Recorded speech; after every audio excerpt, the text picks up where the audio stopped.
إن الله وملائكته يصلون على النبي يا أيها الذين آمنوا صلوا عليه وسلموا تسليما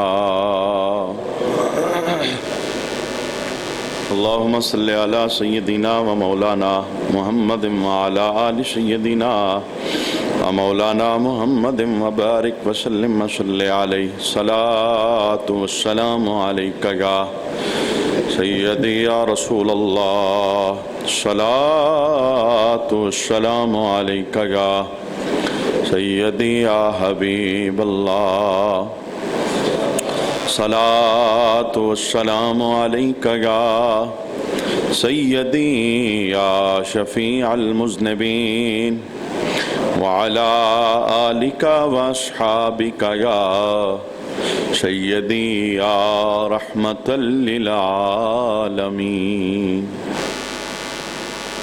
بعد حمد و صلاة لائق عزت و تکریم جمیع احباب سمعین وقار رمضان شریف کے آخری عشرے میں آخری جمعہ کی ادائیگی کے لیے ہم اللہ کے گھر کے اندر حاضر ہیں۔ اللہ کریم ان لمحات کو ہماری بخششوں کا ذریعہ بنائے اور رمضان کی رخصت ہوتی ساتوں کے طفیل اللہ ہمارے گناہوں کو معاف فرمائے۔ چونکہ رمضان دنوں کا ہمارے پاس مہمان ہے اور یہ الوداع ہو رہا ہے اور رخصت ہو رہا ہے، اور نبی کریم صلی اللہ علیہ وآلہ وسلم کی حدیث شریف ہے، جس نے رمضان کے آنے پر خوشی کا اظہار کیا اور رمضان کے جانے پر غم کا اظہار کیا، اللہ اس پہ جنت کو واجب کر دیتا ہے۔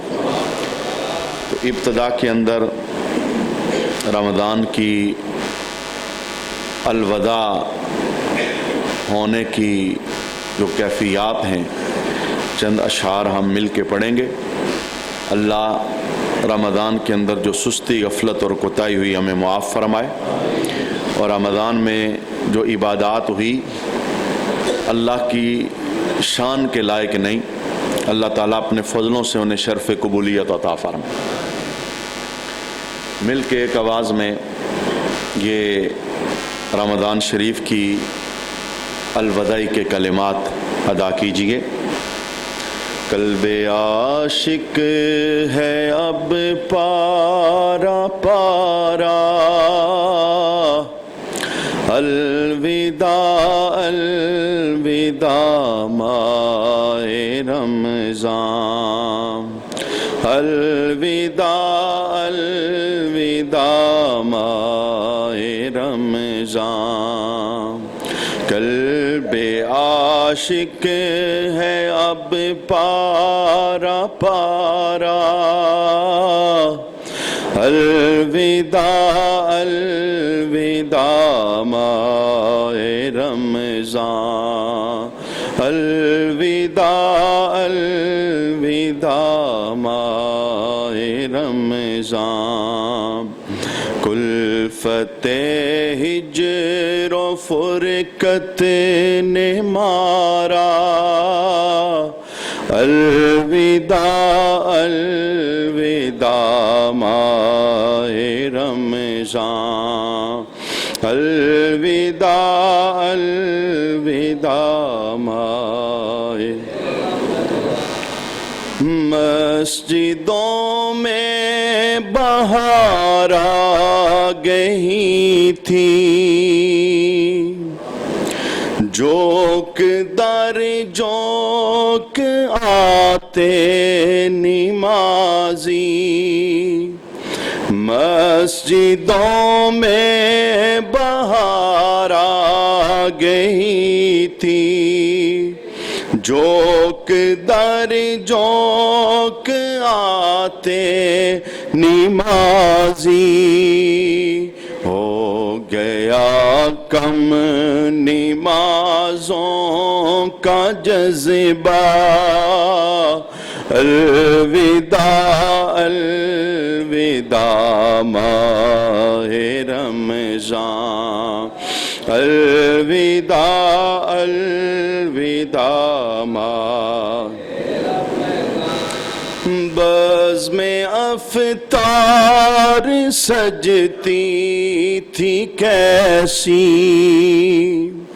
خوب سیری کی رونق بھی ہوتی بزم افطار سجتی تھی کیسی خوب ساری کی رونق بھی ہوتی سب سما ہو گیا سونا سونا الوداع الوداع ماہ رمضان الوداع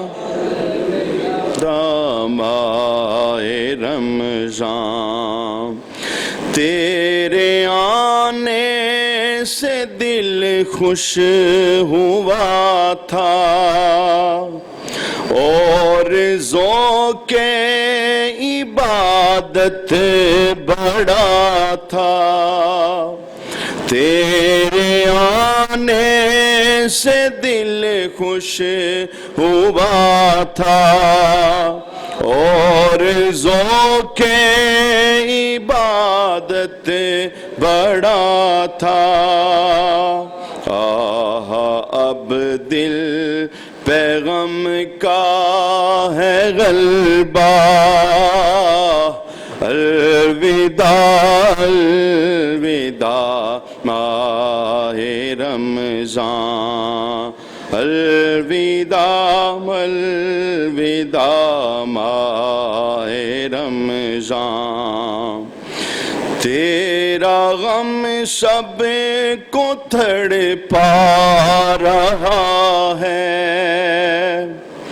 تیرا غم سب کو تڑپا رہا ہے آتش شوق بڑھکا رہا ہے پھٹ رہا ہے تیرے غم سے سینہ الوداع الوداع ماہ رمضان الوداع الوداع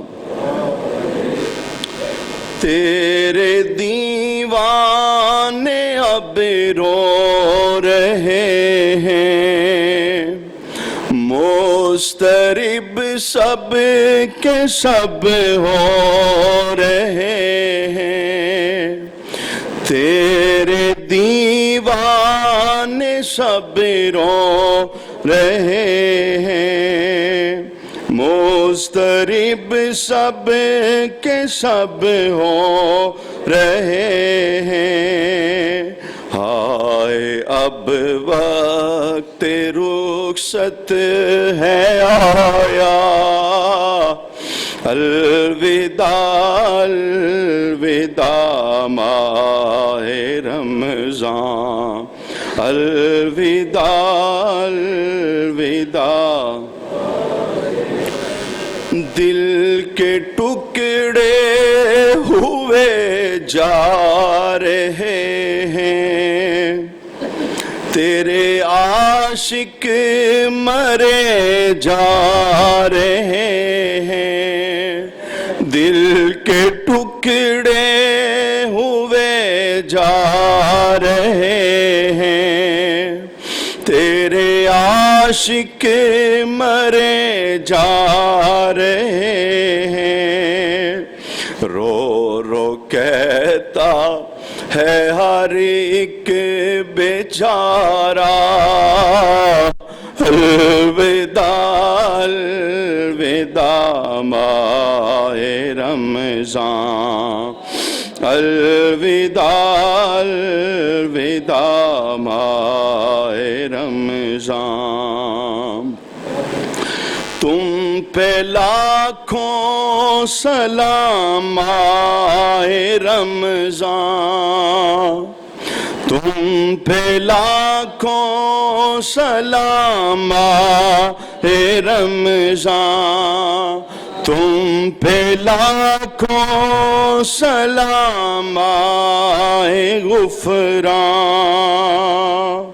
جاؤ حافظ خدا اب تمہارا، الوداع الوداع ماہ رمضان، الوداع الوداع ماہ،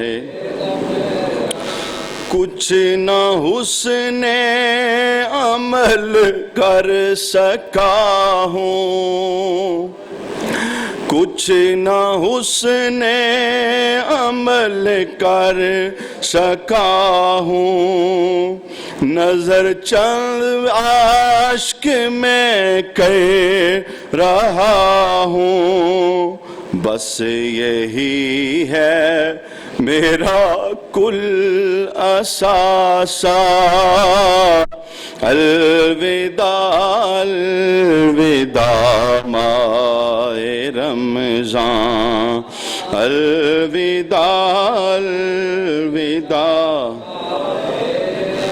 سال آئندہ شاہ حرم تم، کرنا عطار پر یہ کرم تم، سال آئندہ ماہ حرم تم، کرنا عطار پر یہ کرم تم مدینے میں رمضان دکھانا، تم مدینے میں رمضان دکھانا، الوداع الوداع ماہ، الوداع الوداع، واسطہ تجھ کو پیارے نبی کا،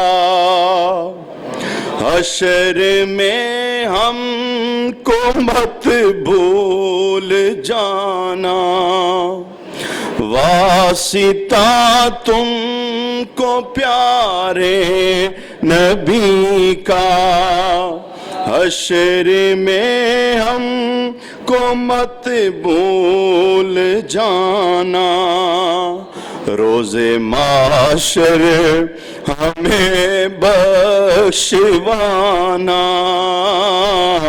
الوداع الوداع ماہ رمضان، روز معاشر ہمیں بخشوانا،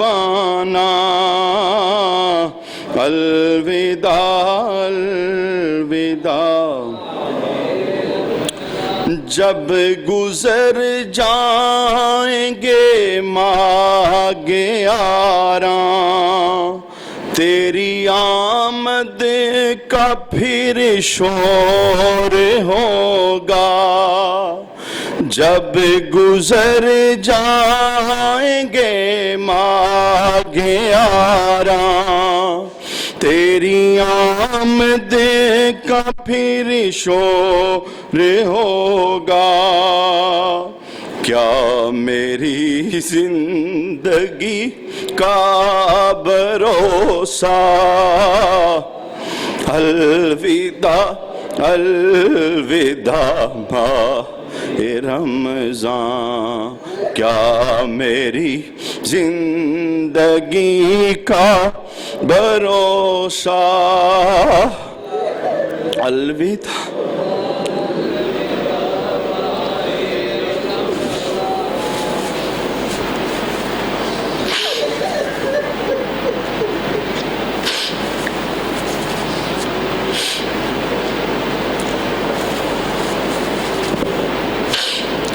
بعد حمد و صلات لائق عزت و تکریم جمیع احباب سے میں نذیر وقار، اللہ کریم فضل کرے رمضان ہم سے راضی ہو کے چلا جائے، اور رمضان کے اندر جو بے ادبی، سستی، غفلت ہوئی اللہ ہمیں معاف فرمائے، اور اس رمضان کو اللہ ہماری بخششوں کا ذریعہ بنائے۔ بہت بڑا بد نصیب بندہ ہے جسے رمضان ملے اور اس کی بخشش نہ ہو۔ اللہ ایسا بد نصیب ہمیں نہ کرے۔ اللہ رمضان کے طفیل ہمارے گناہوں کو معاف فرمائے، اور ہمارے نامہ اعمال کو اللہ سیاہیوں سے صاف کر کے نور عطا فرمائے۔ آج کی جمعہ کی الوداعی نشست کے اندر اس عنوان پر چند گزارشات آپ کے سامنے پیش کروں گا۔ خوف خدا انسان کی زندگی کا بہت بڑا اثاثہ ہے۔ انسان کو اللہ نے کائنات کا خلاصہ بنایا ہے۔ یہ کبھی پھول کی طرح مسکراتا ہے، اور کبھی یہ بارش کی طرح برستا ہے، کبھی یہ خوش ہوتا ہے، کبھی یہ غمگین ہوتا ہے۔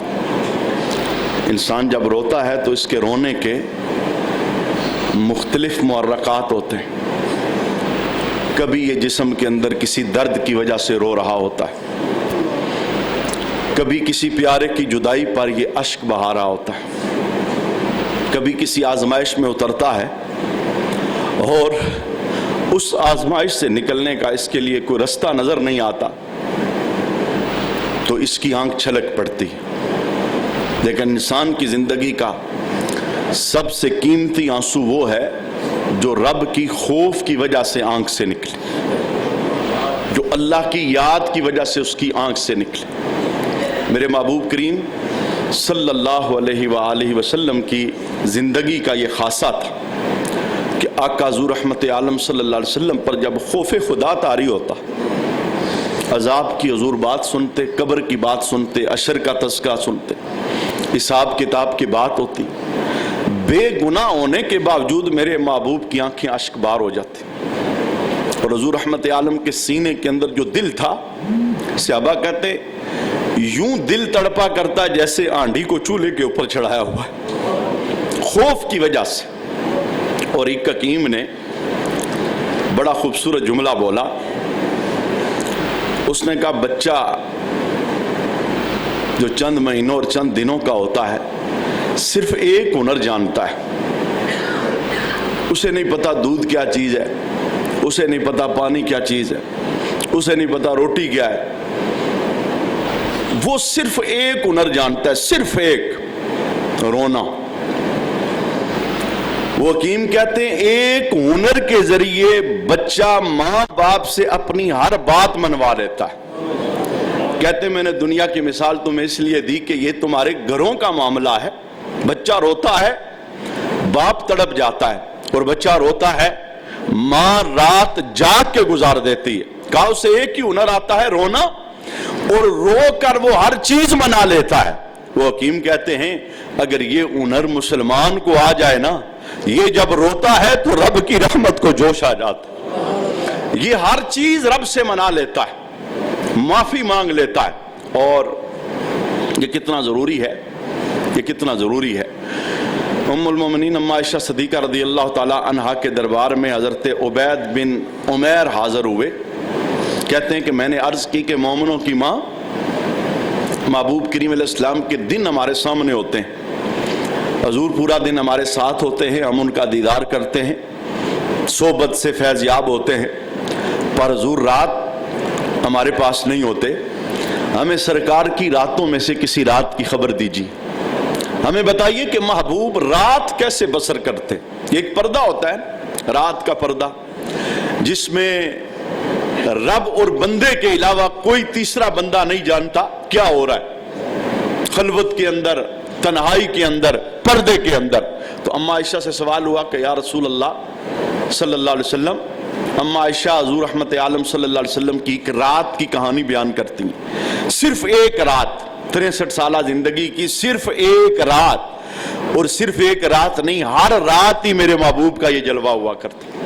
اما عائشہ کہتی ہیں سرکار میرے حجرے کے اندر تشریف لائے، تو سرکار صلی اللہ علیہ وسلم کی عادت پاک تھی، وہ ہم بیویوں کو وقت دیا کرتے تھے اور بیویوں کے حقوق ادا کیا کرتے تھے۔ تو اما عائشہ کہتی ہیں رسول اللہ میرے حجرے میں تشریف لائے، سرکار نے فرمایا کہ عائشہ یہ وقت تمہارا ہے، میں تیرے وقت کے اندر خیانت نہیں کرتا، لیکن عائشہ میری طبیعت کے اندر آج کچھ اور ہے، اگر تو مجھے اجازت دے تو میں رات پوری اپنے رب کو سجدہ کرنا چاہتا، وقت تیرا ہے، میں خیانت نہیں کروں گا، کل کو یہ نہ کہے کہ عبادت میں بیوی کا حق مار دیا، کہ تجھ سے اجازت لیتا ہوں، اگر تو اجازت دے تو میں اپنی رات اپنے رب کے دربار میں گزارنا چاہتا ہوں۔ اما عائشہ کہتی ہیں میرے لیے بڑا اچھا موقع تھا، میں نے عرض کی یا رسول اللہ میں اجازت دوں گی پر میری شرط یہ ہے میں آپ کو مسجد نہیں جانے دوں گی، آپ عبادت میری نگاہوں کے سامنے کریں، میں بھی تو دیکھوں آپ رب رات کو کیسے مناتے ہیں۔ یہ نظارہ جناب عائشہ کہتی ہیں میں نے رات کو دیکھا، میرے محبوب حجرے کے اندر مصلی کے اوپر کھڑے ہوئے اور آقا حضور نے نفلی نماز کی نیت کی۔ اما عائشہ کہتی ہیں رب کی عزت کی قسم محبوب قرآن پڑھتے چلے جا رہے ہیں اور حضور کی آنکھوں سے اشک نکلتے چلے جا رہے ہیں، اتنا اللہ کے حبیب روئے کہ سرکار کی داڑھی آنسوں سے تر ہو گئے، اور کہتی ہیں جس مصلی پہ میرے محبوب کھڑے تھے نیچے والی زمین بھی آنسوں سے تر ہو گئی، اور یہ سلسلہ 1-2 گھنٹے جاری نہیں رہا۔ اما عائشہ کہتی ہیں پوری رات گزر گئی، میرے محبوب کی آنکھوں کے اشک خشک نہیں ہوئے۔ کہتے ہیں میں نے کیا دیکھا، جب اللہ کے حبیب اتحیات میں بیٹھے نا تو بلال مسجد سے فجر کی اذان پڑھ رہے تھے۔ کہتے ہیں میں قریب ہو گئی اور میں نے قریب ہو کے عرض کی یا رسول اللہ آپ تو اللہ کے پیارے، آپ تو اللہ کے محبوب، آپ کو رب نے حوض کوثر کے جام عطا فرمائے، آپ کی وجہ سے امت کو نوازا گیا۔ سرکار پوری رات ہو گئی روتے ہوئے، ایک لمحہ بھی آپ نے وقفہ نہیں لیا، سرکار بس کر دے۔ میرے محبوب نے اس موقع پر جو جملہ بولا، سرکار فرمانے لگے عائشہ میں رب کا پیارا ہوں، میں رب کا محبوب ہوں، میں حوض کوثر کا مالک ہوں، شفاعت کا سہرا رب نے میرے سر پہ رکھا، رب نے مجھے اعزاز دیا کہ سونیا جب تک تو راضی نہیں ہوگا میں تیری امت کو بخشتا رہوں گا، میں عطا کرتا رہوں گا، تجھے راضی کروں گا، اتنا اعزاز رب نے دیا ہے۔ تو میرے محبوب کیا کہتے ہیں عائشہ افلا اکون عبدا شکورا، اے عائشہ میں کیا رب کا شکر گزار بندہ نہ بنوں، میں اس کا شکر ادا نہ کروں کہ اس نے مجھے اتنا نوازا ہوا ہے۔ میں کہتا ہوں 14 صدیوں کے گیپ پہ کھڑے ہو، ذرا اپنے اوپر بھی ایک نگاہ ڈالو نا، کیسے کیسے رب نے نوازا ہے، اس کی دی نعمتوں کو کوئی گن سکتا ہے، شکر ادا کر سکتا ہے، کلمات بول سکتا ہے۔ اما عائشہ فرماتی ہیں رسول اللہ صلی اللہ علیہ وآلہ وسلم کی راتیں اللہ کے دربار کے اندر اشک باری کے اندر گزرتی، رونے کے اندر گزرتی، اور جب کبھی چونکہ قرآن پورا اترا ہے نا 23 سال کے زمانے میں، اس قرآن کے اندر جلال بھی ہے جمال بھی ہے، اس میں جنت کی بات بھی ہے دوزخ کی بات بھی، اس کے اندر عذاب کا تذکرہ بھی ہے، اس کے اندر جزا کی بات بھی، اس میں اللہ کی گرفت کا تذکرہ بھی ہے، اور اس کے اندر اللہ کی رحمتوں کے بیان بھی موجود ہے، اس میں رب غفار ہے یہ بیان بھی ہے، اور اس میں رب قہار ہے یہ بیان بھی موجود ہے۔ صحابہ کہتے ہیں کہ جب قرآن کی یہ آیت اتری وَإِن مِّنكُمْ إِلَّا وَارِدُهَا كَانَ عَلَىٰ رَبِّكَ حَتْمًا مَّقْضِيًّا، تم میں سے کوئی ایسا نہیں جس کا دوزخ سے گزرنا ہو، کیونکہ پل صراط بچھایا جائے گا نا دوزخ پر، تو رب نے محبوب کے سینے پہ اس نور کو اتارا، ہر ایک کو دوزخ کے اوپر سے گزارا جائے گا۔ جب یہ نور سینے پہ اترا نا تو میرے محبوب کو امت کی یاد آ گئی، یعنی ہر ایک گزرے گا تو سلامت کیسے گزرے گا؟ وہ پل صراط جو تلوار کی دھار سے زیادہ تیز ہے، نوک سے زیادہ باریک ہے، اور جب قرآن نے فیصلہ کر دیا ہے، رب کائنات نے کیا کہا کان علی ربک حتما مقضیا، یہ آپ کے رب پہ لازم ہے، رب آپ کا فیصلہ کر چکا ہے، جنت جس نے جانا ہے پل صراط سے گزر کے جائے گا۔ تو صحابہ کہتے ہیں جب یہ آیت رسول اللہ کے سینے پہ اتری تو میرے محبوب نے کھانا پینا چھوڑ دی، حتیٰ کہ سرکار مدینہ سے نکل گئے، مدینہ کے قرب کے اندر ایک پہاڑی ہے جبل صلاح، میرے محبوب نے 3 دن اور 3 راتیں اس غار کے اندر گزاری۔ صحابہ کہتے ہیں ہم دیوانہ وار گلیوں کے اندر پوچھتے تھے، کسی نے ہمارے حبیب کو تو نہیں دیکھا، کسی نے ہمارے محبوب کو تو نہیں دیکھا، ایک دوسرے سے پوچھتے تھے۔ اماں عائشہ صحابہ کو بھجواتی، جاؤ تلاش کرو۔ سرکار گھر سے گئے تو کوئی چیز کھانے کی ساتھ نہیں لے کے گئے، سرکار کہاں ہیں؟ بلال کہتے ہیں کہ ہم نے مدینہ تلاش کیا، سرکار نہ ملے۔ جب ہم پہاڑ کے رستے کی طرف مدینے سے باہر نکلے تو ایک بکریاں چرانے والا چرواہ، اس کے ساتھ ہماری ملاقات ہوئی۔ بلال کہتے ہیں میں نے پوچھا تو نے میرے آقا تو نہیں دیکھے؟ وہ ناواقف تھا، اس نے کہا میں نے آپ کے آقا کو نہیں دیکھا، نہ میں جانتا ہوں، لیکن اس سامنے والی غار میں ایک بندہ 3 دن سے رو رہا ہے، میں تیسرا دن ہوں یہاں بکریاں لے کے آتا ہوں، 3 دن سے مسلسل اس غار میں رو رہا ہے، اور اس کے رونے میں اتنا درد ہے جب وہ روتا ہے تو میری بکریاں چرنا چھوڑ دیتی اور میری بکریاں غار کے دانے پہ جا کے کھڑی ہو جاتی۔ حضرت بلال نے چیخ ماری، وہ میرے ہی آقا ہے، وہ میرے ہی آقا ہیں، اور ہمارے غم کے اندر وہ آنسو بہا رہے ہیں۔ حضرت بلال کہتے ہیں ہم سارے جب گئے غار کے اندر تو ہم نے کیا منظر دیکھا، کوئی مصلی نہیں بچھا ہوا تھا، نکیلے پتھروں پہ سر رکھ کر میرے حبیب رو رہے تھے، آوازاریاں کر رہے تھے، اور ایک ہی صدا تھی، یا رب ابلی امتی، اے اللہ امت مجھے ہبا کر دے، اے اللہ ان کا غم مجھ سے دیکھا نہیں جاتا، یہ کیسے کراس کریں گے پل صراط کو، یہ کیسے دوزخ پہ بچھے ہوئے پل صراط کو پار کر کے جنت جائیں گے۔ رب نے جبریل امین کو بھیجا اس غار کے اندر، اور رب نے کہا سونے سر اٹھا، جیسے تو کہے گا ہم ویسے کر دیں، ہم تجھے راضی کر دیں، ہم تیرے آنسوؤں کی وجہ سے جو تو کہے گا ہم امت کے معاملے کے اندر اسی طرح کا معاملہ کریں گے۔ جناب میں نے جملہ یہ بولا کہ میرے محبوب کی زندگی کا یہ خاصہ تھا کہ سرکار رویا کرتے، اور یہ رونا سیکھیے۔ ایک مسلمان کو دنیا میں رونا چاہیے، وگرنہ یہ حشر میں اتنا روئے گا اس کا کوئی پرسان حال نہیں ہوگا۔ دنیا کے اندر رونا یہ بندے کے لیے کتنا فائدہ مند ہے۔ ایک ترمذی شریف کی حدیث ہے، میرے محبوب نے فرمایا کہ قیامت کے دن کچھ لوگ اللہ کے عرش کے سائے میں ہوں گے، دھوپ اور گرمی کے اندر اللہ انہیں اپنے عرش کا سایہ عطا فرمائے گا۔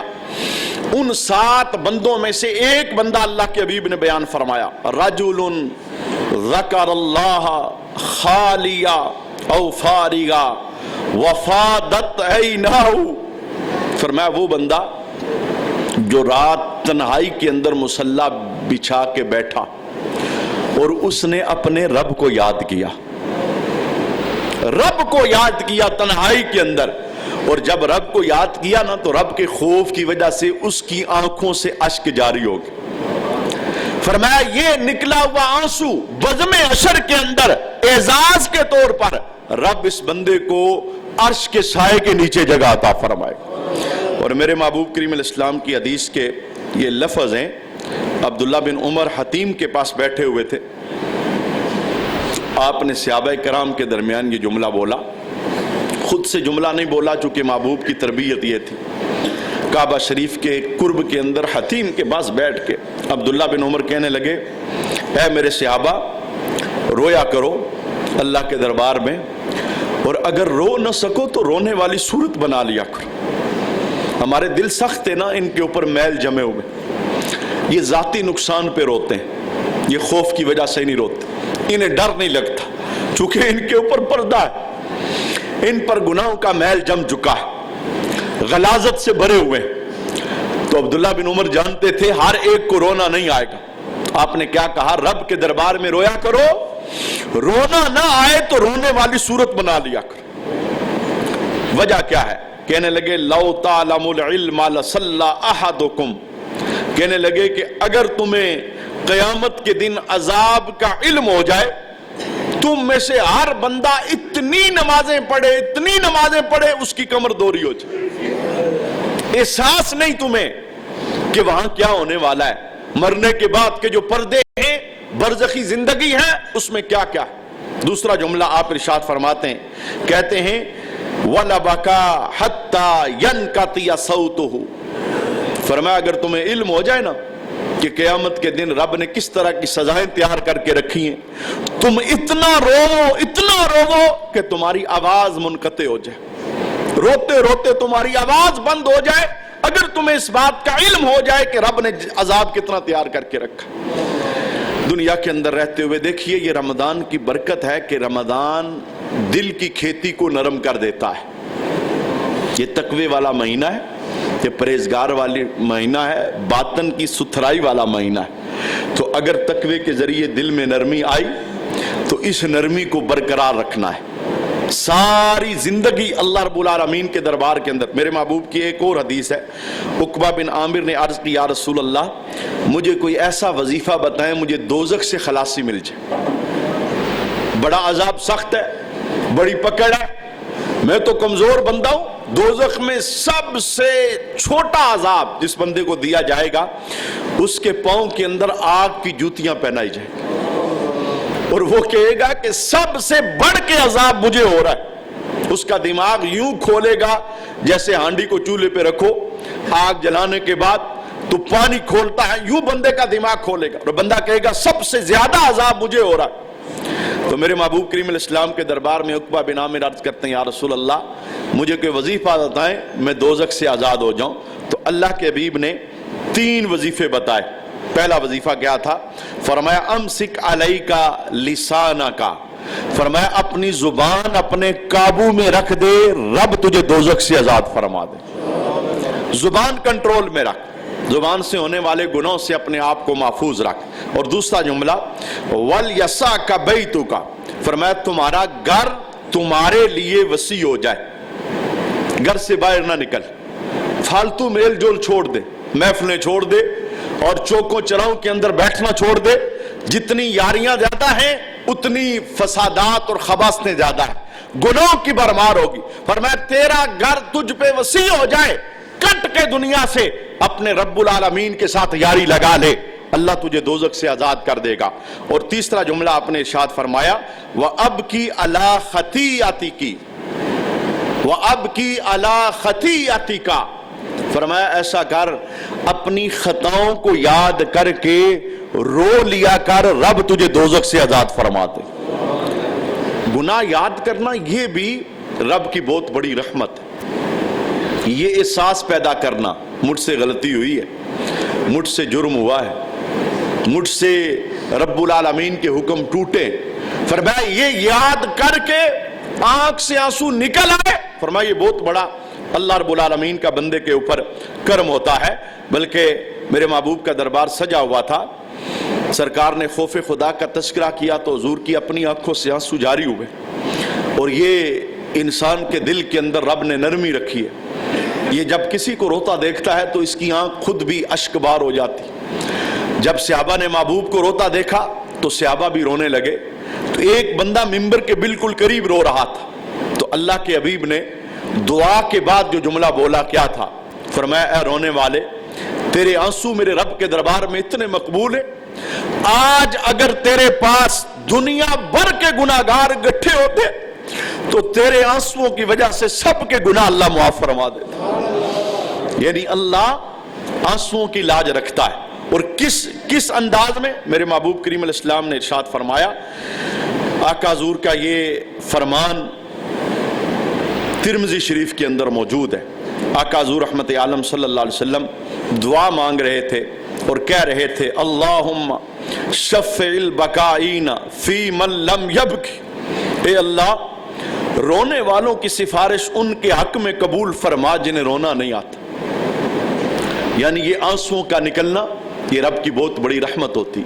تنہائی میں کوشش کریں، ایسا کیسے ہو سکتا ہے؟ اتنا بھی پتھر دل نہیں ہوتا، بندہ رب کی نعمتوں کی برسات یاد کرے اور اس کی آنکھ بہہ نہ جائے، بندہ اپنے اوپر رب کی عطاؤں کو یاد کرے اور اس کی آنکھ بہہ نہ جائے، ایسا ہو ہی نہیں سکتا۔ بندہ خطاؤں کو یاد کرے اور اس کا دل نرم نہ ہو جائے۔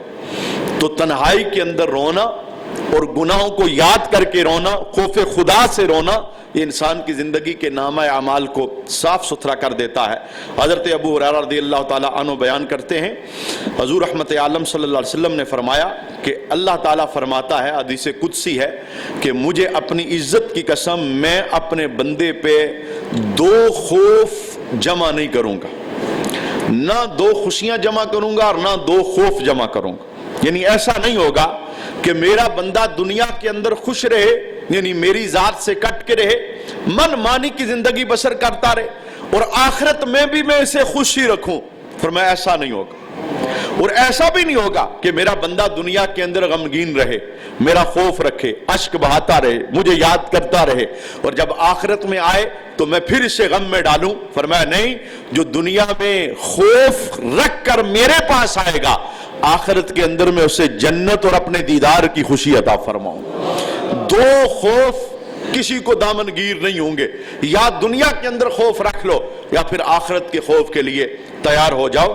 اللہ کریم ہم سب کو خوف خدا حقیقی معنوں کے اندر رکھنے کی توفیق عطا فرمائے۔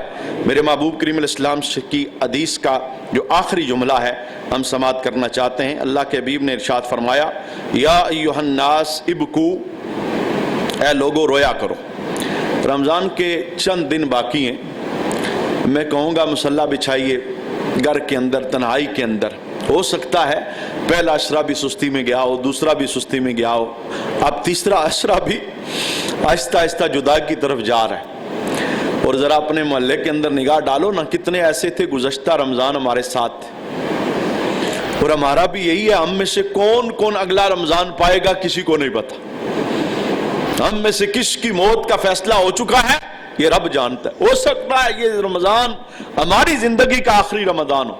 تو جو ایام رمضان کے بقیہ ہے، تنہائی کے اندر اللہ رب العالمین کے دربار میں سچے دل سے توبہ کیجیے، سچے دل سے معافی مانگیے۔ اے اللہ مجھ سے بھول ہو گئی، میں خطا کار تھا، میں بھول گیا تھا تیرا در، تیری محبتوں کو، تیرے پیار کو۔ اے اللہ میں بھول گیا تھا، رحمت معابی فرما اور کرم فرما، اور ان مقدس لمحات کے صدقے کے اندر میری زندگی کی خطاؤں سے درگزر فرما۔ میرے محبوب نے فرمایا، یا ایھا الناس ابکو، اے لوگو رویا کرو، فَإِن لَّمْ تَبْكُوا فَتَبَاكَوْا، اگر تم رو نہیں سکتے تو اللہ کے دربار میں آنکھ بند کر کے رونے والی صورت بنا لیا کرو، رونے والی صورت بنا لیا کرو۔ فَإِنَّ أَهْلَ النَّارِ يَبْكُونَ، فرمایا عشر کے دن دوزخ والے اتنا روئیں گے، اتنا روئیں گے، حَتَّى تَصِيرَ فِي وُجُوهِهِمْ الْجَدَاوِلُ، ان کے چہروں پر رونے کی وجہ سے نشان پڑ جائیں گے، عذاب دیکھ کر، سزائیں دیکھ کر۔ اور قربان جاؤں نبی کی رحمت پر، نبی کریم صلی اللہ علیہ وسلم نے وہ سارے پردے ہمیں ایڈوانس میں بتائے تاکہ میرا امتی باخبر رہے اور اللہ کے دربار کے اندر عرضیاں پیش کرتا رہے، گناہوں کی معافی طلب کرتا رہے۔ ہم اللہ کے دربار کے اندر دعا التجا کرتے ہیں، اللہ ہمارے گناہوں کو معاف فرمائے اور اس جمعے کو اللہ ہماری بخششوں کا ذریعہ بنائے۔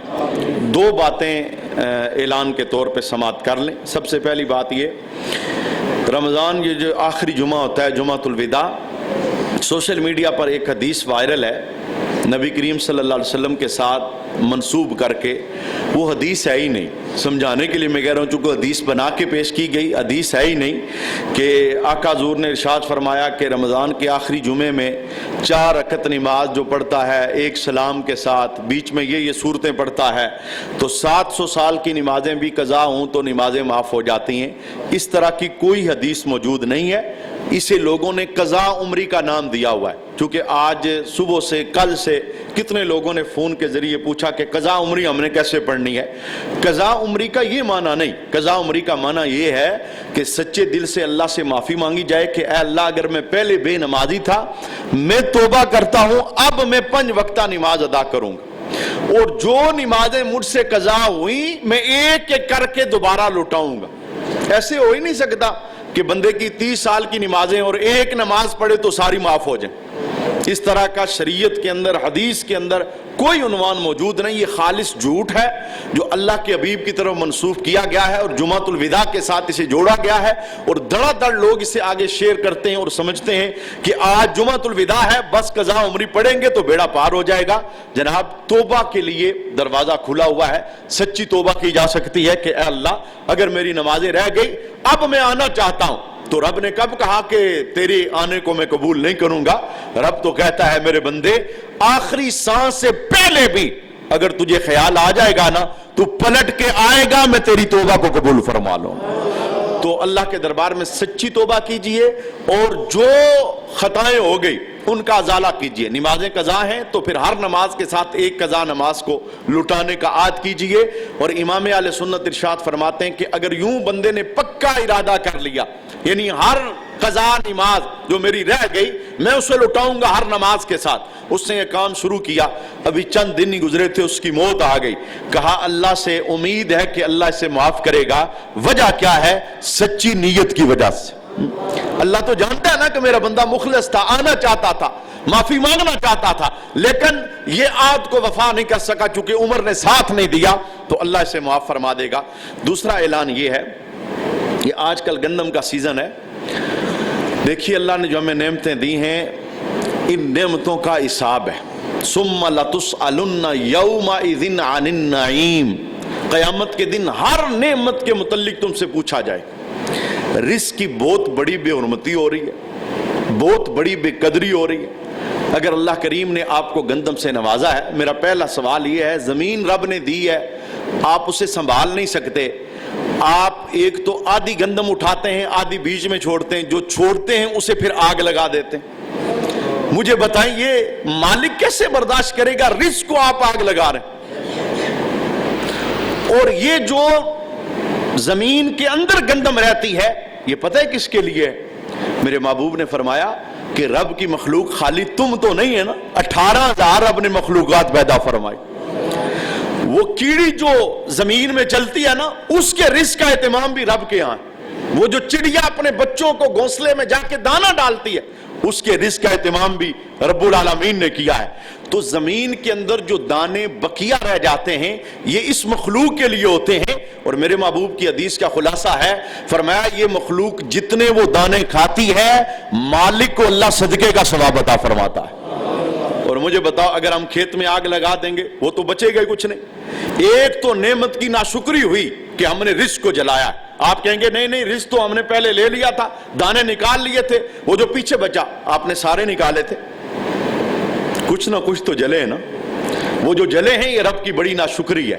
ایسا نہ ہو کہ پھر دانے دانے کے لیے ترسو. یہ اللہ کی پکڑ بڑی سخت ہوتی ہے. زمینیں خود نہ سنبھال سکو تو ٹھیکے پہ کسی کو دے دو.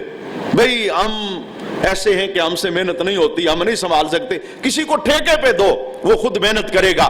اور جو ٹھیکے پہ زمین لگائے گا نا، اسے تو دانے دانے کی قدر ہوتی ہے، کیونکہ اس کی اپنی نہیں ہوتی نا. وہ تو اسے پتا ہے مجھے آدھا ملنا ہے، وہ تو دانے دانے کو سنبھالے گا. اور میں کہتا ہوں دیکھ لو 300 من ہے، اور جس بندے کی کہانی کھولو نا رو رہا ہے، کہتا ہے پوری نہیں پڑتی. اور ذرا 30 سال پیچھے چلے جاؤ، 300 من نہیں، جانوروں سے زمین میں حال ڈالا جاتا تھا، من خالی 10 ہی ہوتے تھے، لیکن پورے گھر کے افراد پورا سال کھاتے تھے، دانے ختم نہیں ہوتے تھے. کیا وجہ تھی؟ رزق کی قدر موجود. ایک یہ، اور دوسری سب سے بڑی بات، یہ کل قریب کے اندر کسی کھیت کے اندر آگ کسی نے لگائی تو آگ پھر اڑ کر ایک کھڑی گندم کو جا کے لگی، 4 کنال کا کھیت جل گیا. کتنا بڑا نقصان ہو گیا. مالک کہے گا جی ٹھیک ہے میں نے معاف کیا، اس نے تو کہہ دیا ٹھیک ہے معاف کیا، بندہ ہونے کے ناطے کیا کرے گا؟ کسی کا گریبان پکڑے گا؟ لیکن جناب عالی اللہ کی کچہری تو ہے نا، جرم ہماری وجہ سے ہوا ہے، تو بالکل قطعاً یہ نہ کیجئے. زمین کے اندر ہل ڈالیے، اللہ بارش کی رحمت دے گا، جو کچھ ہے وہ خود ہی جل جائے گا. دھوپ کسی چیز کو نہیں چھوڑتی.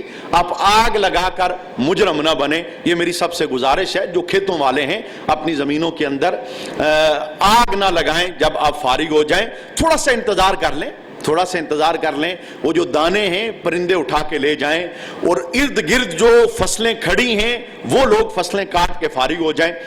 میں گزارش کروں گا، یہ التجا ہے میری، حکم تو نہیں ہے. اللہ ہمیں عمل کی توفیق عطا فرمائے.